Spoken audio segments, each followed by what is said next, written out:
Hey guys, I'm back.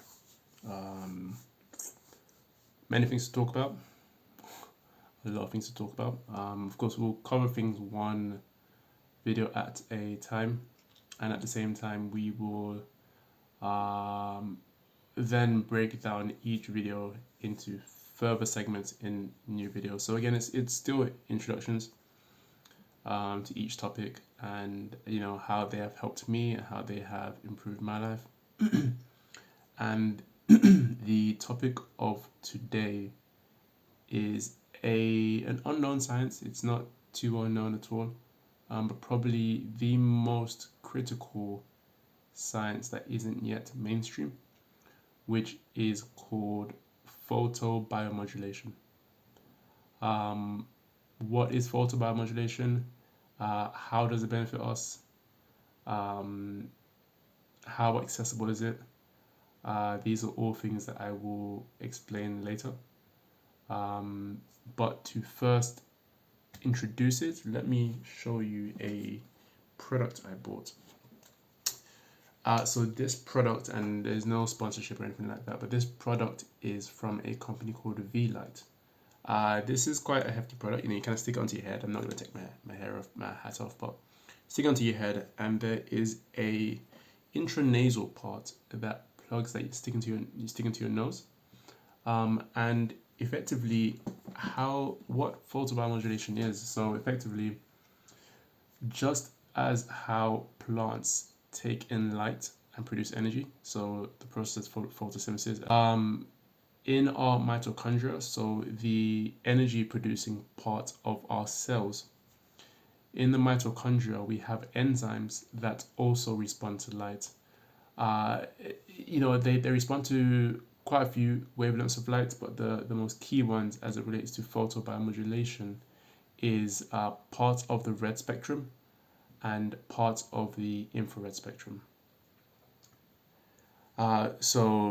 Let's go back a bit. So just as plants produce energy from light, there's an enzyme in our cell, mitochondria, that produces it doesn't produce energy as such, but it reacts to certain wavelengths of light.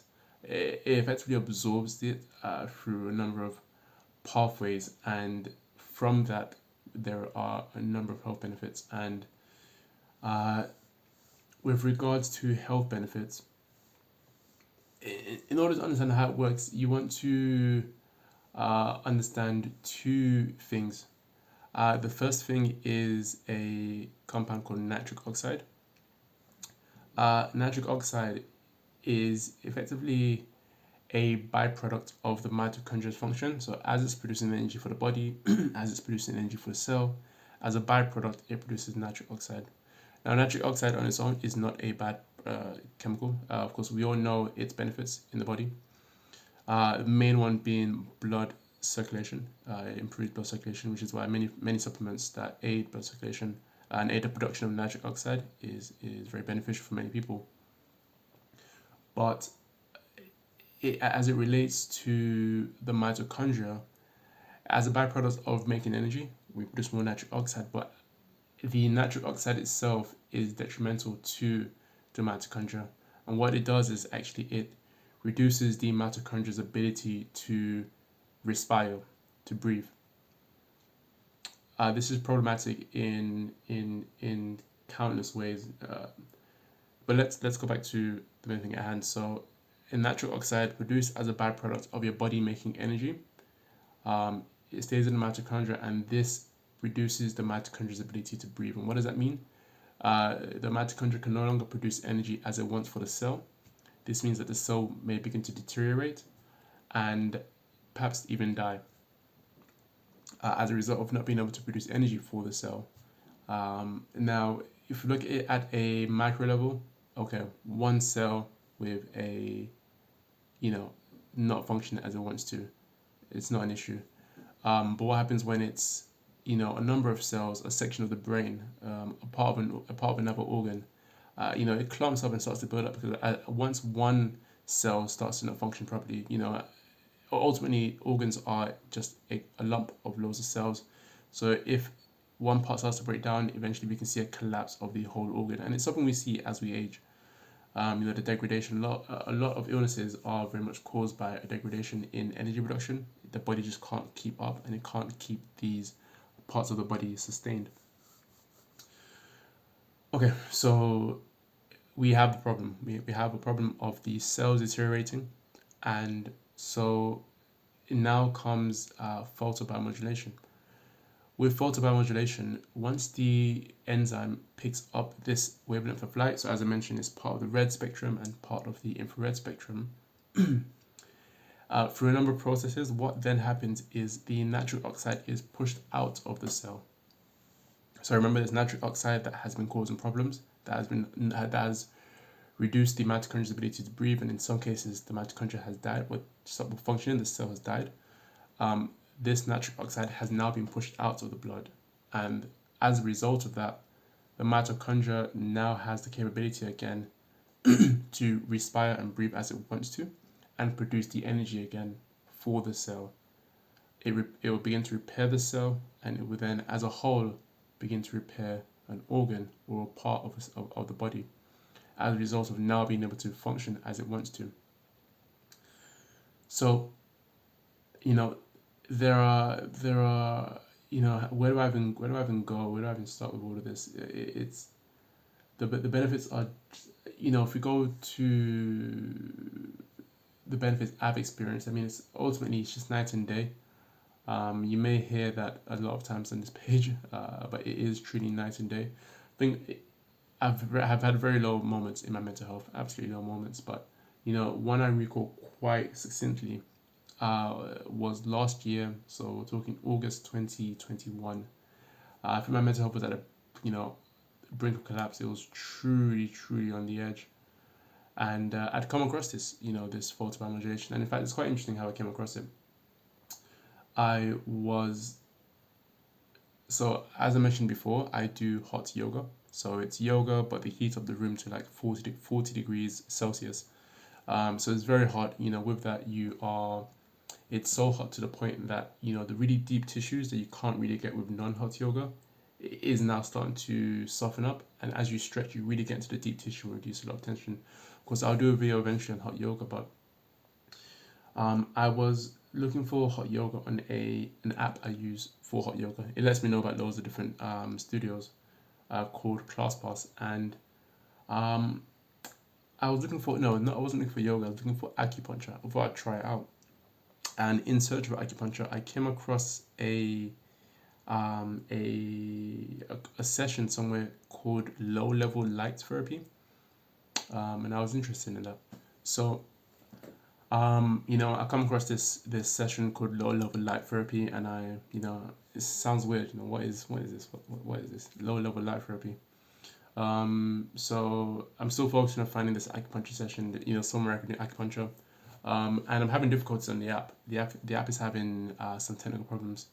So I then, I say, okay, well, let me try the website version. So I log into the website version, and again, I search hot yoga and no acupuncture, and I'm going through a few studios that have acupuncture, and again, I see low level light therapy, and so I say, okay, this is pretty crazy. It sounds pretty weird. Let me find my acupuncture studio session, and once I found it, I will then go back and look into this, low level light therapy. So I found my acupuncture session. It was alright. It was an okay session. I've only tried it once. I'll probably try it again in the future. So I then go back to this low level light therapy and I start researching it, and then I come across the science itself, known as photobiomodulation. I think it was previously called low level light therapy, but it's now known as photobiomodulation. And it is becoming more popular. We do see things such as these red light saunas where you kind of your whole body's being engulfed in this. You're in a light sauna where it's just shooting light at you. But it's still not mainstream. Of course, the only problem at the moment with low level light therapy is the cost of entry. It is not unfortunately accessible in terms of affordability to the public as a whole. The cheapest one I have, and if I look for it now, I purchased it for about £200. It's not a product that is inexpensive. It is quite, these devices are quite expensive. There are ways around it, which is what I did initially. There are ways around it in that, so this device that I purchased initially, similar to what I showed before, it plugs into the nostril. This device, it only produces red light, so not infrared light, which is fine for the most part. But the problem is the red light doesn't penetrate the brain well. The skull itself, the skull is very dense, so unfortunately it doesn't penetrate the brain well. So this is very beneficial for the neck and below. Of course, it's good for the face as well. Since you're plugging into your nose, you are going to get your eyes and the face as a whole, but you won't really get much of the brain. And just in general, not just the skull, but it also just doesn't penetrate the brain too well. But at the very least, this is beneficial. What you can do, however, is you can find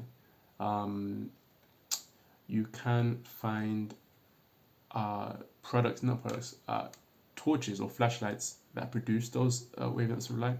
So at least I haven't actually checked for the red light, but at the very least you can find it for the infrared light, and you can use either. If you're using just the infrared light, you're more than fine.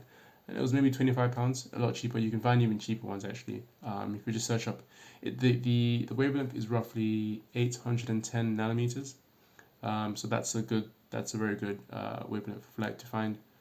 And by doing that, you've got a torch, and I think I may have a torch here somewhere still, but just a basic torch. And you kind of want to try put up your nose, because the main thing is that the nose has a large network of blood capillaries. So effectively, you shoot the torch into your nose.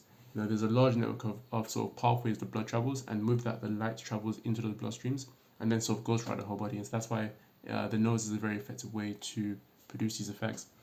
So what you can do is you can get a torch, and if you want to be super precise, well, as precise as you can, you will want to maybe get a piece of cardboard, cut up into like a small cylinder, stick up your nose, and then just literally shoot the torch into that bit, so at least it directs it a bit better into the nose.